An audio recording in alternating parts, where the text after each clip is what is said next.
The busiest international border crossing between the U.S. and Canada became partially blocked by truckers protesting vaccine mandates and other COVID-19 restrictions. After 2 weeks of chaos in major Canadian cities, Freedom Convoy drivers hindered travel at the Ambassador Bridge that links Windsor, Ontario and Detroit. Canada's Prime Minister Justin Trudeau in Parliament said the government will not be moved by a protest movement that had occupied the capital and obstructed cross-border traffic.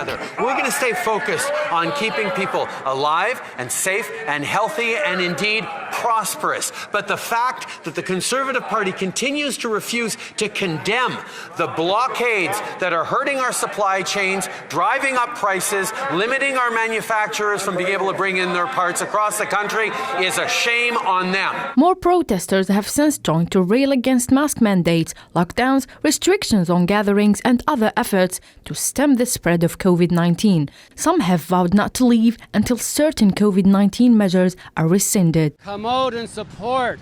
Stand up for our freedom. Stand up for our children, our future. I want it to end by Canadians recognizing it for what it is, a small number of people that made their group a little bit larger, and they're far-right people. There's no other way to say it. Windsor Mayor Drew Dilkin says the city has asked for federal assistance with the protest impacting traffic on the road leading up to the Ambassador Bridge international border crossing. Police actions must be calculated and appropriately balanced. And at this time, our focus is on maintaining security and de-escalating the situation as much as possible.